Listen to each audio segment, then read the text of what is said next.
everybody. This is William Del Pilar, and this is Fired Up, your source for Friday night conservative talk. And have we got a show for you tonight? We are going to talk about Comey's media leaks in Russiagate, Adam Schiff's allegations of Russiagate leak approvals, the FBI probes into the Clinton Foundation that was stymied by the DOJ. So what does all this mean? It means corruption, people. It means the deep state. It means our conspiracy theories that we were accused of being nuts about are turning out to be true.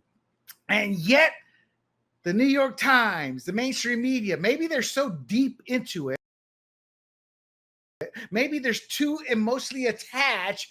Nothing to see here. Move along. And then my brethren Latinos, who tend to be progressive, along with progressive African Americans and a typical progressive white suburban woman, they're all screaming racism. How dare you sit there and criticize former President Obama? The point being is, Trump has to do everything by the book or they will burn him with the laws in hand. The odds of any of these fools being brought into or seeing justice is slim for none. So we're going to talk about Comey, Schiff, and the Clinton Foundation tonight. And with time permitting, we'll close it out with some hot takes, which is our version of the Fired Up lightning round. But before we begin, do not forget to bookmark grumblingsmedia.com, and follow us on YouTube, Rumble, Apple, Spotify under the handle Grumblings Media. And with that, let me bring in my co-host, the G-Man, who sat there and said he didn't want an Indian superhero name. I guess the G-Man's an actual superhero name, isn't it? Yeah, this is good enough for me. And just before we start, I just want to say, I don't want to drop my mic. I'm tired of being gaslit for the last 9 years. The last 9 years, I'm sitting there going, are the Democrats just really making the stuff up as they go along with Trump, the Russia hoax and all of that? And it turns out they've been behind the whole thing. And I'm just sitting there going, okay, they keep saying no, and the media keeps saying falsely claims that Obama tried to do FISA warrants for wiretapping, and it's all coming out now. And when Trump said on day one he's going to start his retribution, this is what he meant, not some kind of dictatorial thing. This is what he meant: retribution on exposing all the stuff that the Democrats have been doing for 9 years. Yeah, it's pretty rough when you think about it. I was born as an American citizen, and I saw two dictators in Panama. And most immigrants will tell you what we saw for the last 9 years is typical in how authoritarian governments get created. They falsely create a lie, they turn it into a truth, and they rile up the people. And at the end of the day, it's about our education system. I truly believe if we would not be indoctrinating tomorrow's leaders, none of this would be happening, because people would pause and go, holy mackerel, there are multiple investigations on the Clinton Foundation. Journalists wouldn't be so easily indoctrinated. They would challenge those leftist professors, and it wouldn't even matter, because let's say the leftist professor, they had to shut up to get the good grade. They keep their critical thinking ability. They're going to be the next Edward Murrow, because I'm not going to say Woodward and Bernstein, because Woodward and Bernstein were fed. They did no investigative reporting. That's what most people, y'all don't realize. Woodward and Bernstein really didn't do any investigative reporting. They had Deep Throat who fed them. And here's the kicker. They bought into everything about Deep Throat because they were Democrats. They didn't question it. They ran with it. It just so happened a lot of it was true. But my point is, that's how reporting is still done by the New York Times, WAPO. They have sources they go to, and they don't question those sources. And what happened over the past 9 years? Their sources knew they could manipulate those New York Times reporters, those WAPO reporters, those so many leftist reporters out there, there's too many to count. And then they would all run with the story. And by running with the story, the perception is, well, they're all saying it, so it must be true. Even is it Ben Miller who came out and said, yeah, we play these guys. We knew we could sit there and play them. And I forget, maybe it had to do with Iran. It had to do with something. Ben something came out and sat there, and Ben Rhodes, that's who I think it was, and came out and said, yeah, we kind of just played them. We knew they'd believe and run with whatever we gave them. Well, it goes back to that saying, and I'm not going to get this correctly, but if faced between a choice of continuing to believe your worldview or changing your mind, then you get busy on finding the facts to continue believing your worldview, right? And that's what happens with these reporters who say, I want to get Trump, I want to destroy Trump. Anything that the people up on high, meaning Obama's acolytes, say, and I'm putting this squarely on Obama because I think it came from his White House. The reporters just ate it like red meat. But anything that went against Hillary or Obama, they're just like, well, falsely claims or without evidence, Trump said this. Right. And it's the same story. I think this time around, they can't get away with it. I agree. All right. And with that, let's head on into our first topic here. The main story tonight is Comey's media leaks in Russiagate. And so former FBI agent, I'm sorry, I'm trying to get my notes here. So first of all, let's give a hat tip to Just the News. I do research using the internet, and then I kind of use AI to help put it together. But I want to give some serious cred here to Just the News. I got 90% of this stuff because of their great reporting. Go over there, check out John Solomon and company's work. They are what you call actual investigative reporters. They go in there, they read all the actual documents, and then they start to break it down. They correlate it with what the media said, what the sources said, what the politicians say, and they find the contradictions. They ask the right questions. It's how reporting used to be. And for those out there, I was seen as a former reporter. I was never a reporter, but my company was a fantasy sports company. We did fantasy sports and regular sports, but to get into all these events, we were deemed news media. And we learned how to interview people. We learned how to write articles, ask the right questions. So we were a data company because everybody wanted that data. So I knew our advantage is we could mix the data with the human-esque storyline to get the best. Here's your best results. This is why. Because they would ask me, gee, what's the hardest thing to do? And I said, determine heart. They can have all the skills on paper, but if they don't have heart, that's a bust waiting to happen. Your thoughts on John Solomon? You're aware who John Solomon is, right? Not particularly, no, but I did look through this news site, and it's just, I thought it was fair and balanced, right? And I know there's a particular news outlet out there or a website that has been buying ads from a lot of YouTube content creators that presents all the news saying, okay, this is where this leans left, this leans right, or whatnot. But this is more about just finding the absolute truth, which I like. Exactly.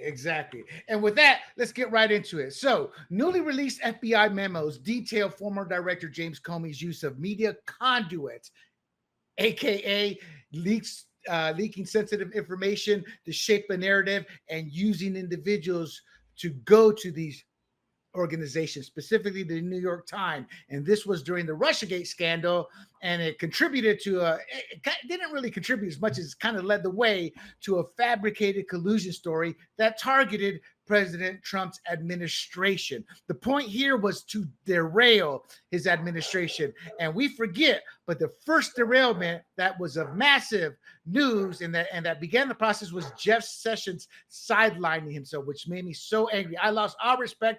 I'm glad he's out of politics. I don't care what he did before in life. G, that was his moment, and he crumbled by recusing himself. But regardless, despite multiple FBI investigations confirming illegal leaks within these media stories, no charges were ever filed, sparking outrage over unaccountable intelligence practices, aka or i.e. the abuse of intelligence. So these revelations parallel whistleblower claims against Adam Schiff. We're going to talk about that later, not at this point, but he did the same thing with approving similar leaks. And this is intensifying calls for scrutiny and exposing risks of potential political misuse of classified data. Some people are stating before I get move forward though, G. Right now, there's a battle. Some people want to see justice. It's like the statute of limitations may have run out, but there's also always older laws. There's always ways around that. That's not a given. But some people, there's one side that says we need to pursue it. We need to continually look. Other side of journalism is stating, well, let's just clean up the intel agencies so this doesn't happen again. Where do you land? I land on holding people accountable because you got to set an example, right? And that's always the justice system.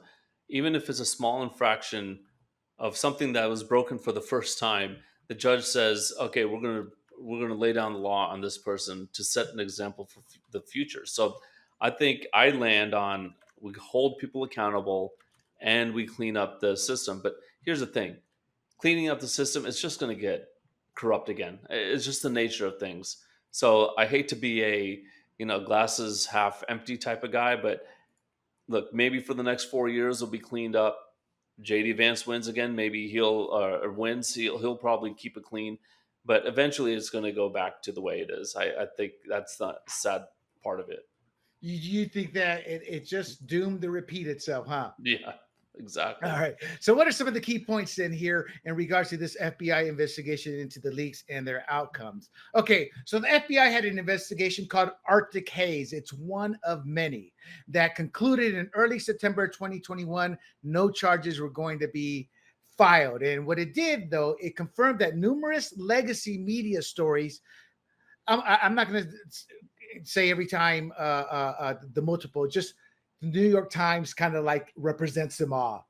So it confirmed that numerous legacy media stories crafting the false Russia collusion narrative contained illegally leaked classified intelligence.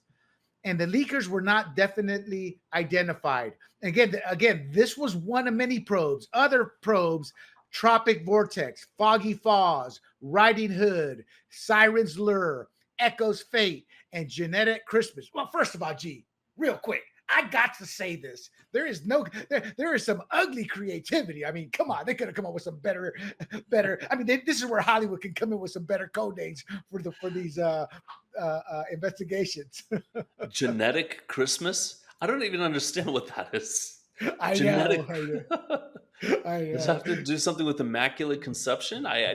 Well, whatever. Riding Hood. Yeah, sounds like a bad porn movie. So, okay, going on with that. FBI interviews with whistleblower occurred multiple times, including in August and December of 2017 and May of 2023.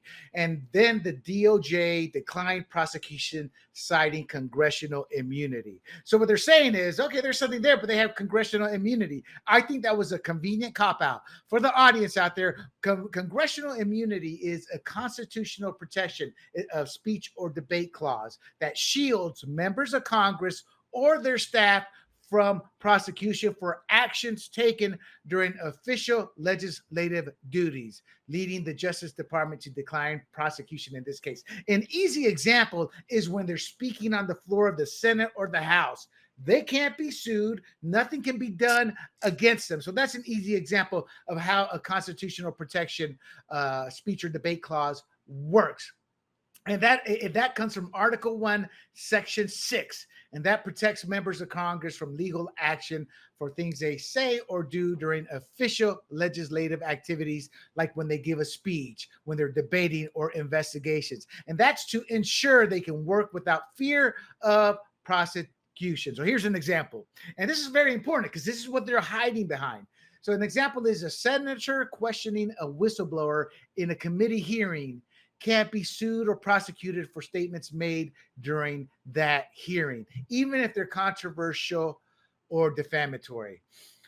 I see the positive, but we always built the founding fathers built the government on the basis that these people would be honest politicians. Why? I don't know. All they had to do is look at each other back then too. What's your thoughts so far, G, on that? Well, for guys like Adam Schiff, it goes beyond that, though. I mean, if whatever they're saying on the floor is one thing, but when they go on MSDNC and they start spouting these same things, and I think I saw a clip, and I might be incorrect in my recollection, but Adam Schiff actually said, "It is no question that Trump colluded with Putin."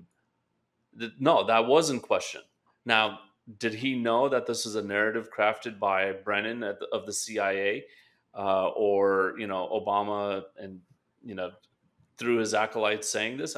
I don't know if Adam Schiff actually knew the truth, but he did go on the media and actually say that on TV. So that's not the floor of the House of Representatives when he was a representative back then, or obviously he's not saying it now as a senator, but I don't think it should extend to that. He was actually doing basically propaganda in order to weaken Trump.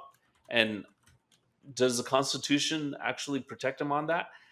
Probably. I don't think it should, though. And I think there should be a ruling on that, because if this is specific about a committee hearing, official legislative activities, which I think it might fall under, because that's a speech on TV, um, you know, I don't think that's right. I think you have to be honest with the American people and not lie about these things. I agree. I agree. Okay, so in the course of all these investigations, hundreds of individuals, including top government officials, we all know James Comey, we all know Adam Schiff, a blast from the past. Remember Peter Strzok? And I can't imitate it, but remember that one image with his eyes looking all evil? He was a bad dude. He hated Trump. They were investigated for illegally leaking classified information to reporters to sabotage Trump. Out of all those investigations, even though within the department they were like, yeah, they broke the law here. All of those investigations resulted in only one single perjury indictment. A guy by the name of James A. Wolf, a former Senate Intelligence Committee security director, was indicted for making a false statement, perjury. It was to the FBI about his contacts with reporters during the Russiagate related classified leak probe. Pleaded guilty to one count, sentenced to 2 months in prison, 4 months of supervised release, and a $7,500 fine. The DOJ's counterintelligence and export control section, and that was led by an individual named Jay Bratt for 6 years, closed at least 2 such investigations without charges, highlighting a double standard in handling classified information. Mishandling classified information. Now, what is the double standard? That's where I had to do some extra research. Uncharged Russiagate leaks by anti-Trump officials to aggressive prosecution of Trump. So in other words, these investigations that would have hurt the progressive side, he closed them. But he was pro-aggressive in his prosecution of Trump for the classified document mishandling towards the former president at the time. And that was under the DOJ oversight. So he was going after Trump where there was no evidence, no proof, except for allegations. But with actual evidence and actual proof, he refused to go after any of these classified leaks. And that's a double standard. Bratt retired in 2025 and invoked the 5th in a July 2025 deposition, obviously fueling speculation of potential charges to come by Bondi's DOJ. So, how does Bratt's abrupt retirement right after Trump's inauguration and his pleading the 5th, what does this mean in the overall picture? And if Bondi goes after him, is that the first domino to possibly fall? It could be. I mean, obviously he was part of it, and that's why he pleaded the 5th. My question is, why didn't Biden pardon him like he pardoned all these other guys beforehand, if he knew that there was some culpability in this? But again, I don't like the double standard. Obviously, he's a Democrat, and he's going to go after only Republicans. And I do remember the Clinton Global Initiative being a big thing, and all these other different things that were the Democrats were being faced with. Yeah, it's a double standard to say, no, I'm not going to investigate that. And then based on the Steele dossier, which they knew before December 9th, 2016, that was basically fake. But at best, it was just spurious information. They spread the narrative, and then they decided they're going to investigate it. I think he had marching orders from the top. I don't think he would go off and do this on his own unless he was green-lighted from the top. So yes. But that's how it usually works. None of these top dogs, none of these Adam Schiff, Hillary, none of these top dogs are the politicians. They never actually do it. They rarely do it themselves. It's usually their minions. And people go, well, they didn't do it. It was their minions. Well, don't be stupid. Their minions are doing, as G said, following their orders. Yeah. But one thing I used to always think is the deep state isn't some actually organized group of people in the federal government that work against mostly Republicans. That I just always thought it was a bunch of people who were Democrats saying, okay, I'm not going to help this administration at all. Correct. Now I'm changing my tune in regards to this. This actually did come from the top. And it's like, hey, get your minions to do whatever they can. And thank God for some of these whistleblowers. It took a few years to come out, but thank God that they're now finally saying, look, I this is the guy above me, and I was just following orders. Right. Well, both can be true. And for the audience, I first learned about the what's it called, the deep swamp back in the '90s in college when I was studying, researching the just-in-time system, and obviously I went down the rabbit hole, and I learned that they were having a massive problem in Japan, the prime ministers, of executing their policies that they ran on to get voted because the swamp, the entrenched people who didn't agree with him, would just delay everything, would hold out. And that's what's meant by the deep swamp, are those type of individuals. But as G pointed out, we're starting to see this is coming from the top. So both can be true. All right.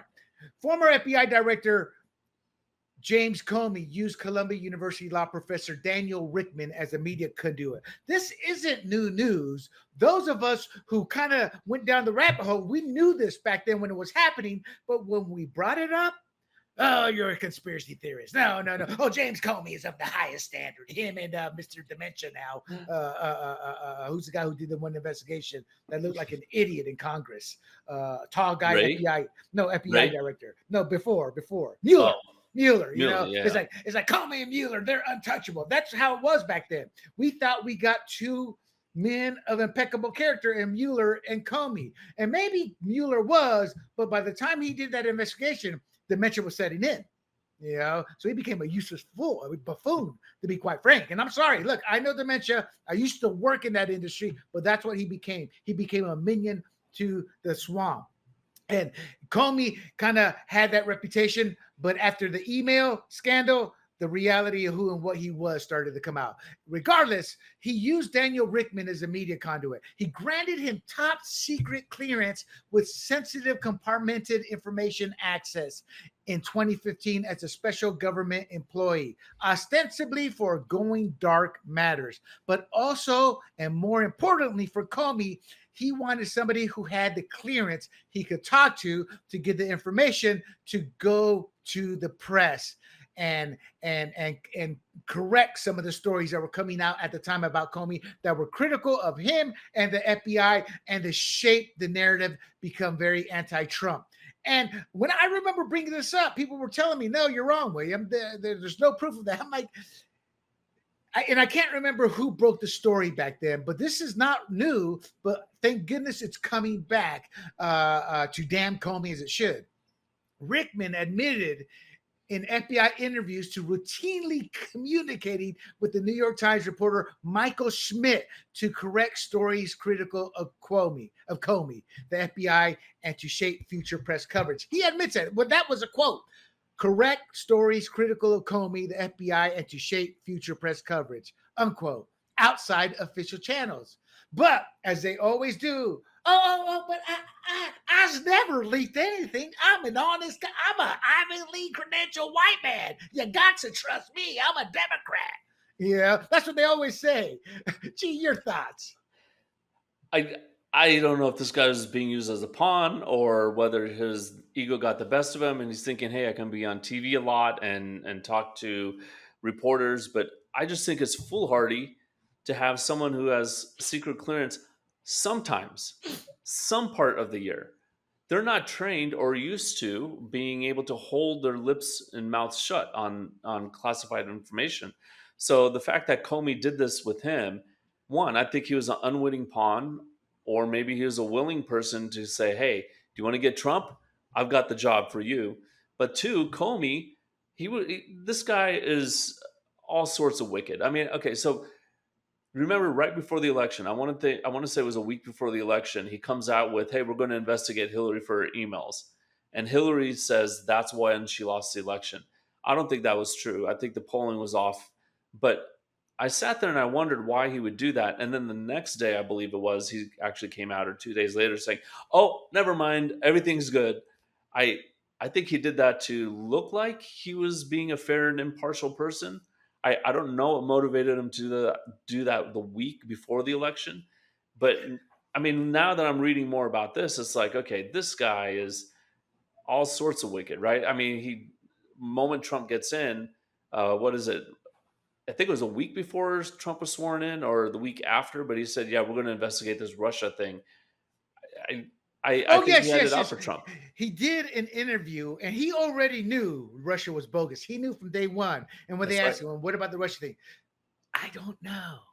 Yeah, you do. There's a special place in hell for people like throughout the annals of history, these types of people who work and live within the elite world. There's a special kind of hell because we have to live with the ramifications.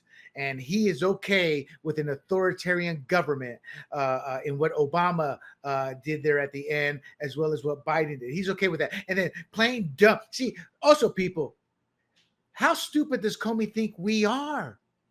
I didn't know 87 meant kill someone. What you do? Dude, you're the FBI director in the military. We use the word unilaterally. Hey, go 86 that in terms of destroying us. I was on a spook ship.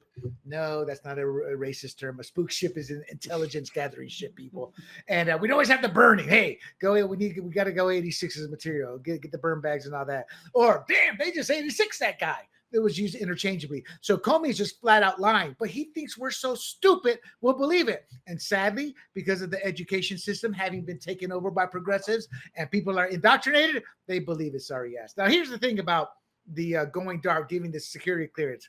That's not unheard. It shouldn't happen. It shouldn't happen. It should only happen in certain instances, but it's expanded to every Tom, Dick, and Harry getting it. But it lasts for 130 days or less with background checks. And they do it in case there's a nuclear physicist who's working at Stanford and there's a project, or they need information. They bring him in, they give him that clearance, and they're able to talk to a civilian. However, Comey used it or abused it by purposely sending this guy to the New York Times to shape the narrative he wanted to shape. There are times you can excuse that in a wartime. You don't want the enemy. You want to mislead the enemy, but not like this. Not like this. All right. So Comey conveyed memorandums of meetings with President Trump to the media via Richmond after his firing. So he saved memorandums and started, which were classified, and Richmond was feeding the New York Times. And that included details of Trump's alleged comments about Lieutenant General Mike Flynn. And that's what led to Robert Mueller's appointment. Now, for those of you who don't recall, let me give you the truth about that. Trump told Comey on February 14, 2017, quote, "I hope you can see your way clear to letting this go, to letting Flynn go. He's a good guy." Now, Comey, unquote. Now, Comey lied. That was the opening. See, Trump messed up. Whether we like it or not, Trump said he hoped. So on a technicality, they can't prosecute Trump for that. But the reality is Trump shouldn't have said that. But Trump was talking one guy to another.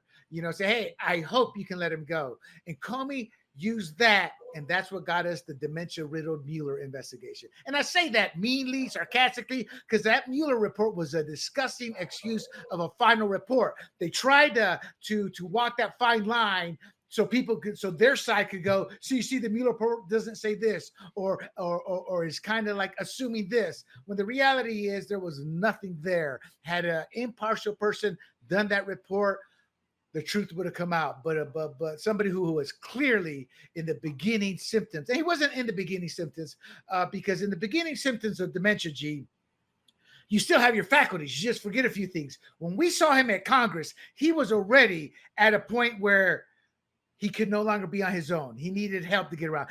The way he even walked, the way he even talked, he was lost. Again, I worked in that industry. I've seen this. I know what I'm talking about here. So when I saw that, I was disgusted with his family for allowing him to lead that. And I knew they were going to abuse Mueller to get what they wanted into that report. So, but regardless, I'm digressing now. But it was an innocent hope language, and it wasn't in order that got Trump cleared, and they never really had anything on it. But what are your thoughts on this Comey scam? I mean, from that Trump story alone, I guess what I'm asking is, Comey, we're learning Comey's a bad dude. He's not this honorable guy we all thought. Yeah, no, and that's normal for. I mean, I don't think anyone except the diehards would not believe that Trump was sending a hint, like, "Hey, let this guy off. This is a political witch hunt. Let Flynn go." That was a hint, right? It wasn't a command. Otherwise, he would have said, "Look, better let him go. Otherwise, etc., etc." So I get that. I maybe Comey said, "Okay, this doesn't." He's trying to pressure me or whatnot. But Comey is not one to be intimidated. We all know that. So to use a hope language, right? I hope you can let him go. Clearly the hint was there, but it wasn't a direct command. And so Trump had plausible deniability to say, I never Correct. commanded him. And actually, Comey actually says, okay, yeah, he misrepresented it. So yeah, I think this guy is. That's why he was fired 4 months later, right? Or was it 3 He's months? just a bad dude. Yeah. Dude. All right, so totally. let's not forget, Comey technically was under Loretta Lynch. So his statements on the Clinton email in October were influenced over concerns about classified information, and that was related to AG Loretta Lynch's potential recusal. And he discussed that with Rickman. He was saying, hey, we got this recusal, this email. He was kind of explaining how much of a mess was involved in this, but he still had his agenda. And Peter Strzok and his mistress, Lisa Page, remember, she's a mistress. I'm not going to use the word, but she was acting like a courtesan. They were involved in briefing the New York Times on the Clinton probe in 2017. And what they're doing is passing more bad juju. So Comey used them as well to get information out to the media. This is nothing but overreach. It's manipulation, and it's politicization that was favoring the Clintons, paving the way for Russiagate. Real quick, what are your fondest memories, G, of the Peter Strzok and his mistress, courtesan Lisa Page? I mean, it was so long ago. It's such a bad memory, and probably a lot of comedy. I just think the web goes on and on and on. It's just insane. I'm glad it's being uncovered. But you're just going to find people like this, and we're getting into more people after this, which is insane. But no, you're right. It starts from Comey. Yeah, the Comey was it. You're right. As G said, it goes from the top. So let's cut to the chase. The Russiagate saga isn't just ancient history. It's now exploding back into the spotlight with FBI memos proving what we've suspected all along. James Comey and his cronies weaponized leaks to fabricate a collusion hoax against Trump, using shady conduits like Daniel Rickman to twist innocent words into obstruction scandals, while at the same time shielding Clinton with biased insiders like Strzok and Page. Probes like Arctic Haze confirmed illegal classified spills to the media, but Jay Bratt's DOJ shut them down without charges. Talk about a double standard. Prosecuting Trump relentlessly while letting deep state leakers walk. Bratt retires abruptly after Trump's win, pleads a fifth. That smells like cover-up. Now with Kash Patel dropping bombshell memos, Tulsi Gabbard exposing false narratives, and senators like Ron Johnson calling it grotesque corruption, demanding trials under AG Bondi, the swamp is sweating. This isn't conspiracy theory anymore, people. It's hard truths demanding justice. Will we get it? Who knows? But we feel that there should be no more unpunished overreach. It's time to drain the swamp and restore America. What do you think? Let us know. And with that, Schiff faces allegations of Russiagate leak approvals. So FBI memos reveal Democratic whistleblowers repeated warnings that Senator Adam Schiff authorized leaks of classified intel to damage Trump during the debunked Russiagate scandal. Actions deemed a betrayal of his oath to the country when he took office, and yet shielded by perceived congressional protections. These disclosures emerging amid Schiff's recent Justice Department referral for potential mortgage fraud.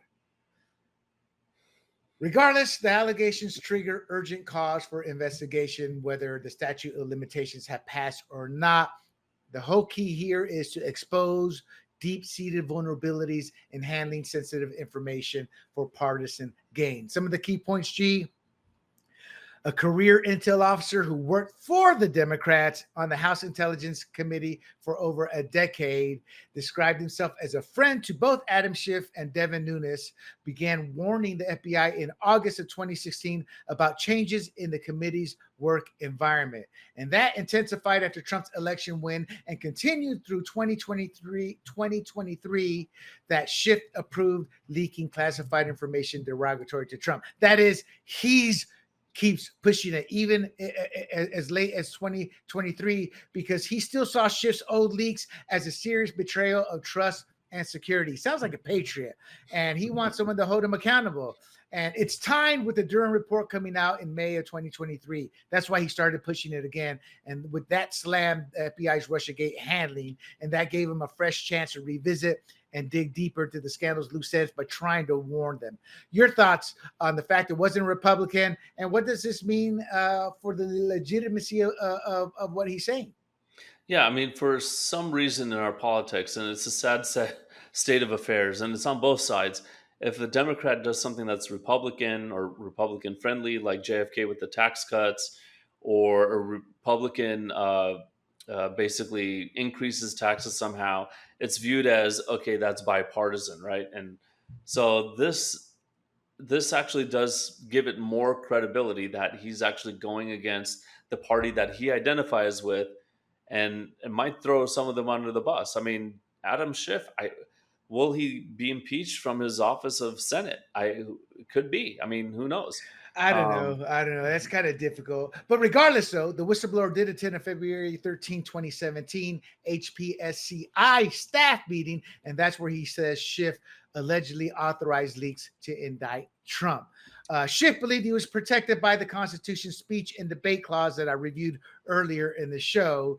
But he leaks items like where, for example, sensitive document contents appeared in the news within 24 hours after he received them. And Representative Eric, I love Fang Fang and love the past gas on national TV, Swalwell was involved, and they were targeting retired Lieutenant General Mike Flynn. So in layman terms, the committee that was led by Schiff allegedly zeroed in on Flynn as Trump's weak spot, and they collected secret info on him to leak it and tie Trump to Russia collusion and hacking, hoping to spark an official investigation. And their hope was to get both parties to join in. And the rhinos who didn't like him were okay with that. The whistleblower alleged Schiff sought to leak classified information to smear Trump, is what it boils down to, because Schiff thought he would become Hillary Clinton's CIA director, and he was angry at the fact that she lost and he wasn't going to get that gig. Your thoughts in general and on CIA director Adam Schiff.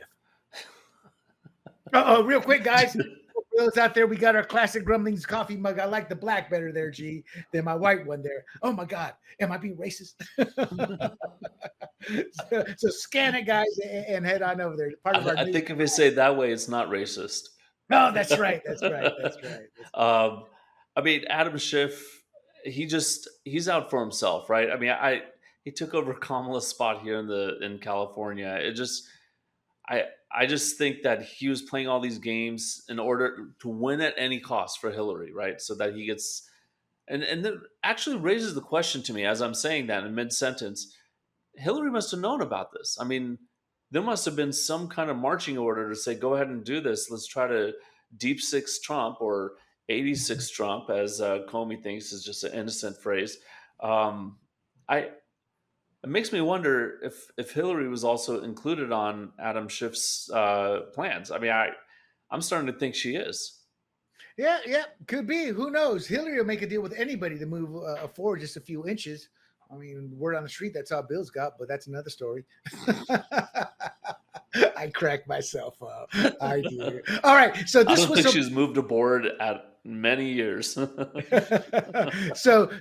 FBI did interview this whistleblower multiple times. Memos, and that's indicated in the memos that Kash Patel, FBI Director Kash Patel, released this past week. But the Justice Department declined prosecution, citing congressional immunity. And Michael Horowitz noted the whistleblower had little support for their contentions. Now Horowitz, he was basing this on interviews he was doing with other people.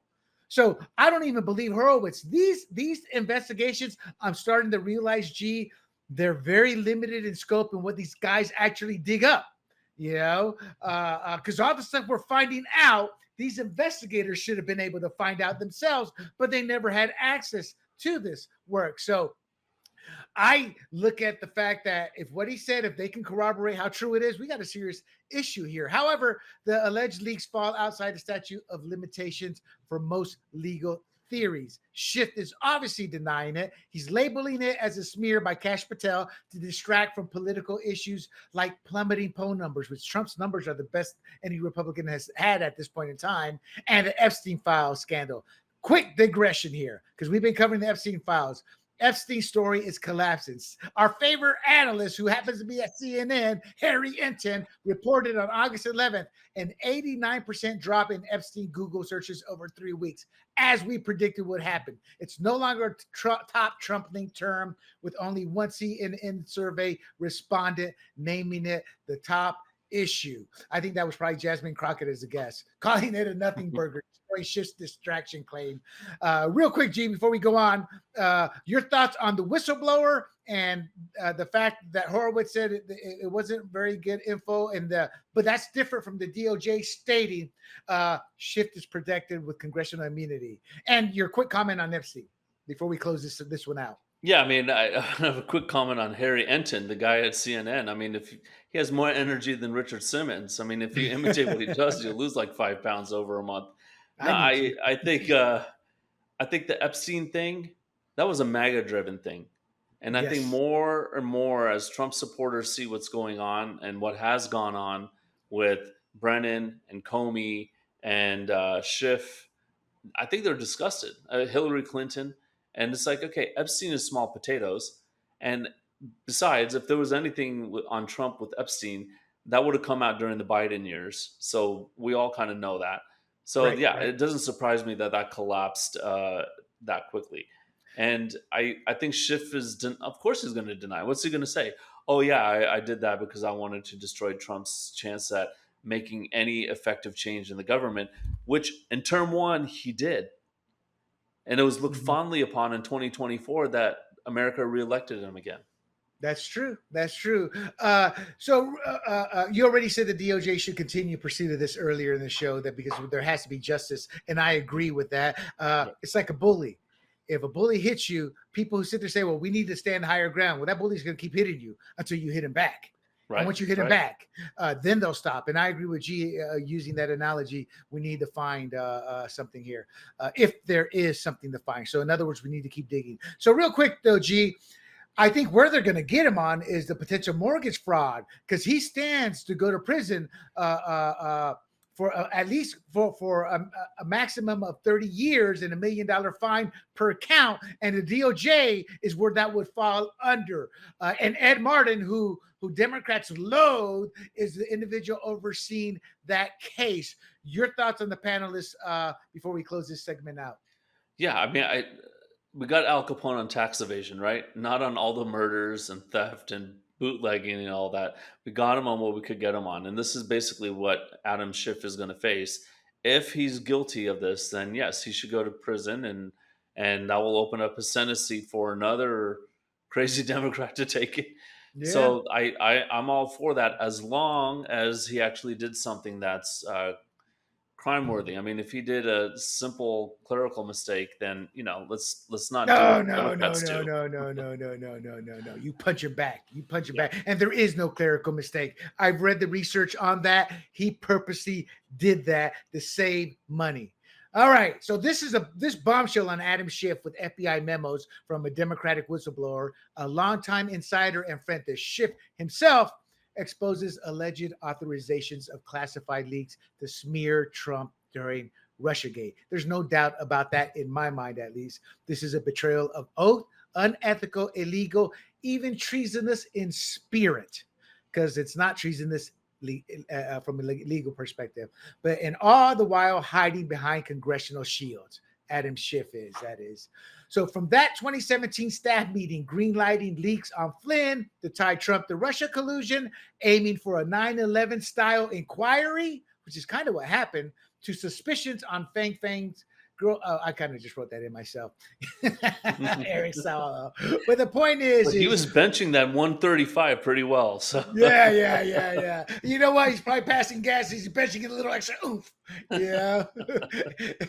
For y'all that don't know, Eric Swalwell, Breakwind Swalwell, passed gas on national TV, and one of his volunteers, who he may or may not have had a relationship, Fang Fang, was a Chinese spy.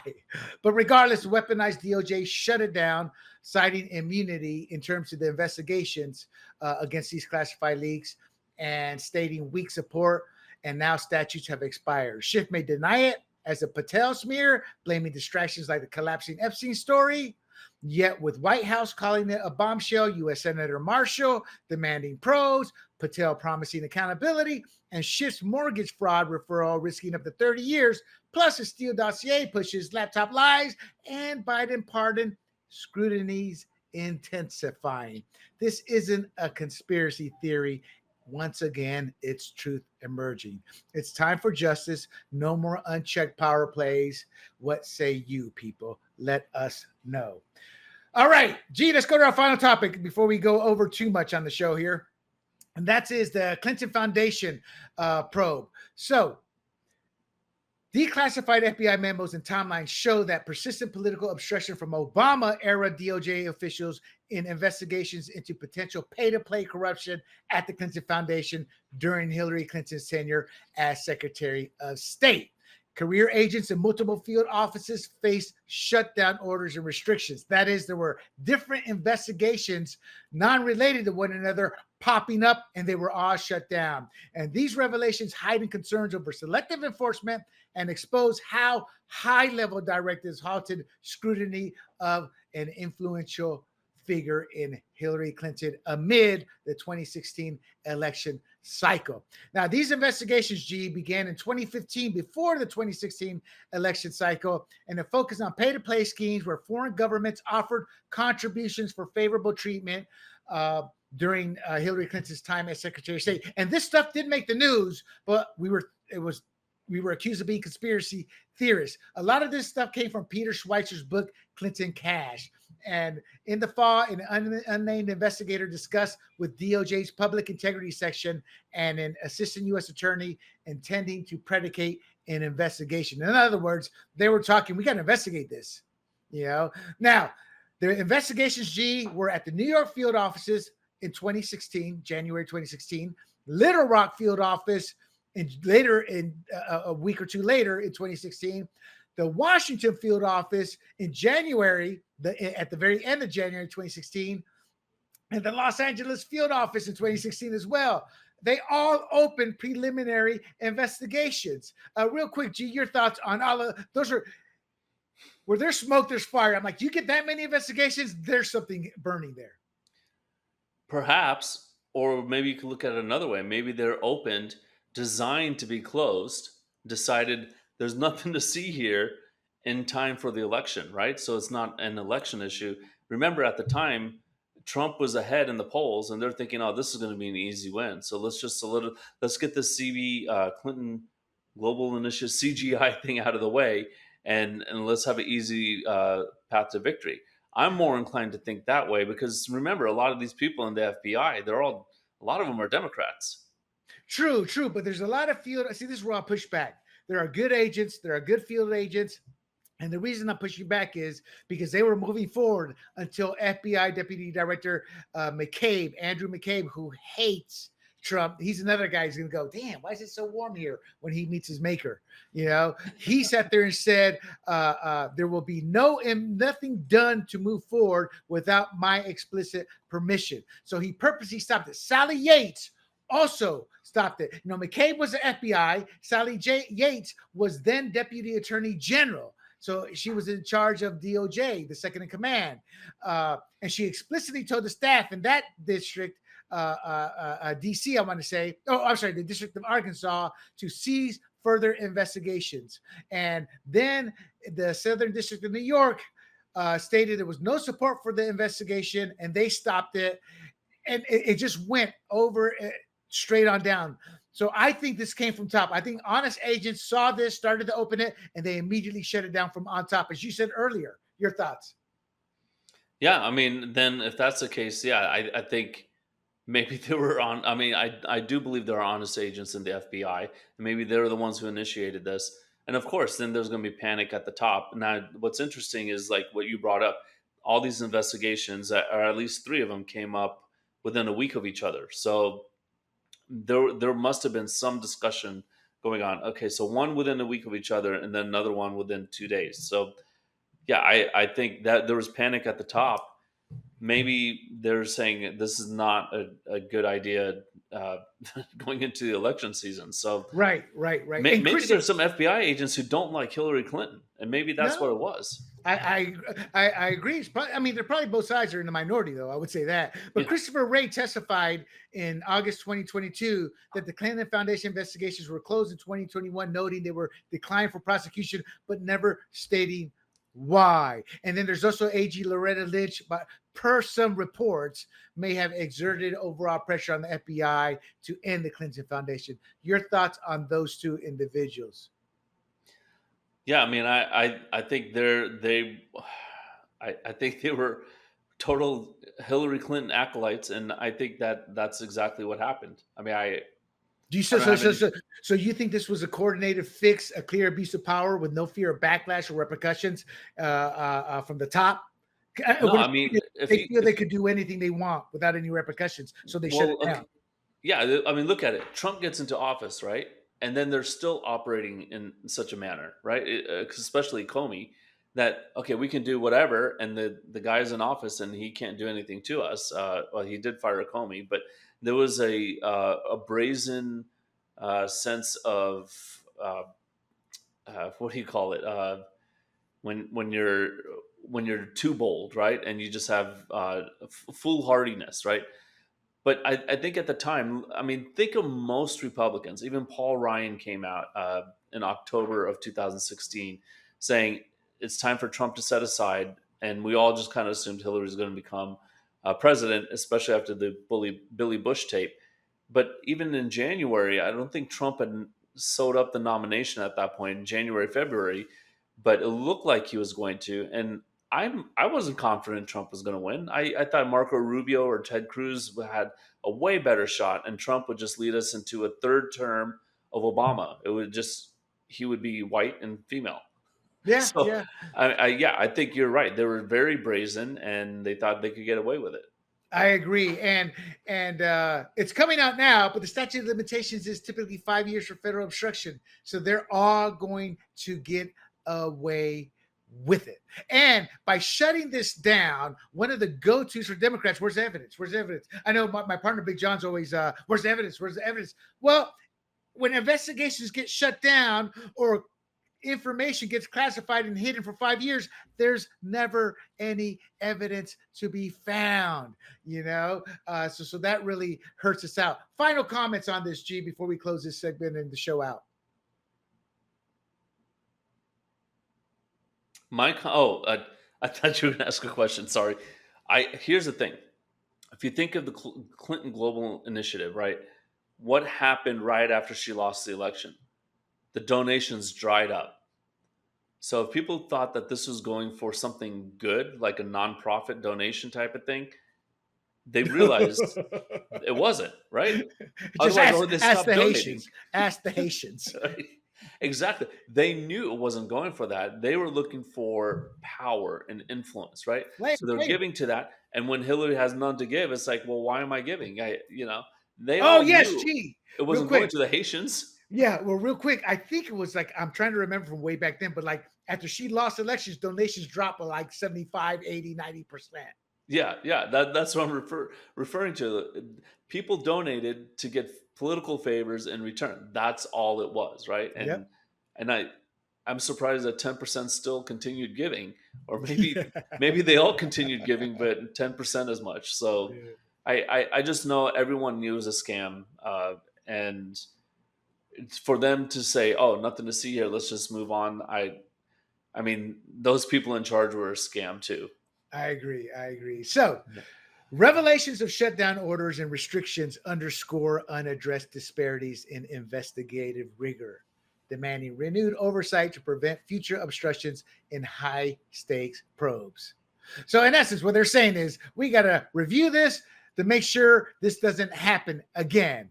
But regardless, there are now declassified timelines surfacing, and transparency or the cause for transparency is also intensifying, and that's building towards potential reforms in the DOJ and FBI. Will we see it?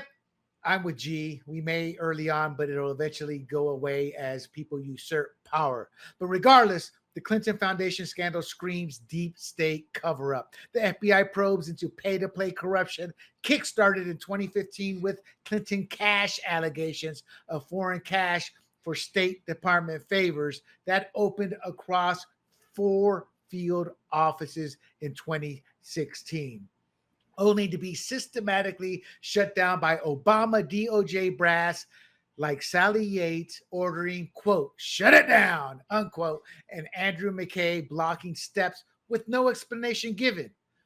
All the while, Trump-Russia hoaxes get full throttle. That's what they're focusing all their time and money on. The Clinton Foundation investigations were starved because nothing came about, because nobody was allowed to find information and no evidence was gathered, just the, quote, stand down, unquote, directives as Loretta Lynch tarmac chatted with Bill Clinton.